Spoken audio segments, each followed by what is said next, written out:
cette rencontre réunit les acteurs de l'écosystème agricole et l'écosystème financier pour examiner les défis et les enjeux au niveau de l'inclusion financière dans le monde rural.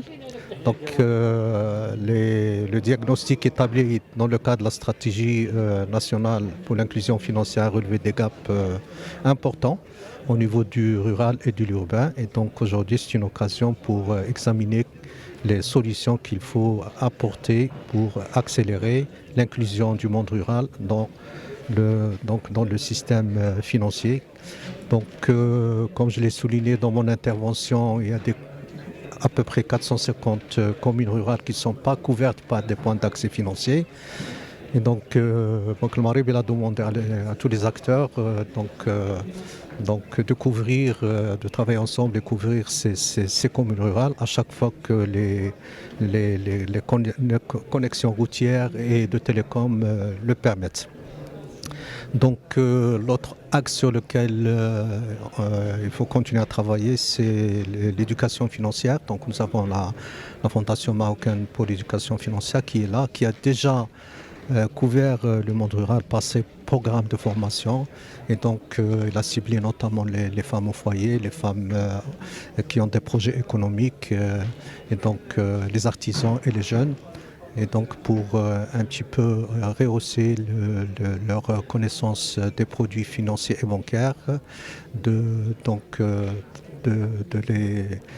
les pousser à s'approprier un petit peu comment utiliser les comptes bancaires, les moyens de paiement de manière sécurisée. Et donc aussi les questions qui sont relatives au financement de leurs projets économiques. Donc le troisième axe qui me paraît important, c'est la digitalisation des services financiers qui peut un petit peu dépasser les contraintes d'accéder donc à des points de services financiers de proximité. Donc comme je l'ai signalé, le paiement mobile qui est là, la solution elle est là, le virement instantané, mais aussi de plus en plus on travaille avec Moroccan FinTech Center pour faire émerger de ce qu'on appelle les acquis tech qui permettent d'apporter des solutions financières innovantes donc sur l'ensemble de la chaîne de valeur des agriculteurs.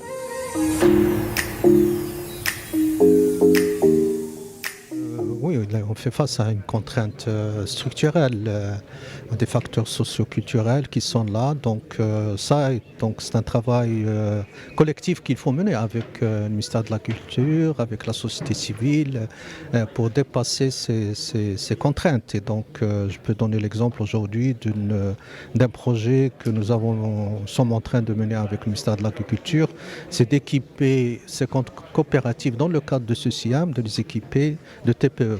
Donc pour pouvoir utiliser un moyen de paiement et donc pour éviter le cash et pour les mettre en connexion avec le système bancaire et surtout les établissements de paiement. Donc c'est un travail de longue haleine qui demande un engagement constant pour toucher des communautés rurales de manière spécifique, regarder leurs besoins et essayer de les traiter dans le cadre d'exercices pilotes avant de généraliser un petit peu l'approche qui est menée par Banque al Maghreb et le ministère de l'Agriculture.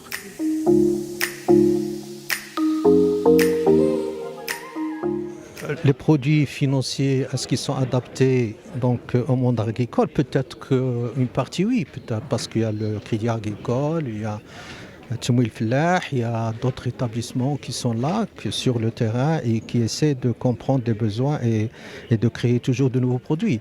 Donc,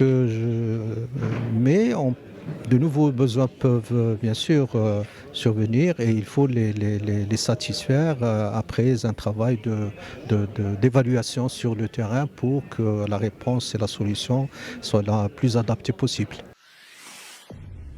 Pour suivre toute l'actualité d'EcoActu.ma, inscrivez-vous sur notre chaîne YouTube et rejoignez notre communauté sur Facebook et sur les autres réseaux sociaux.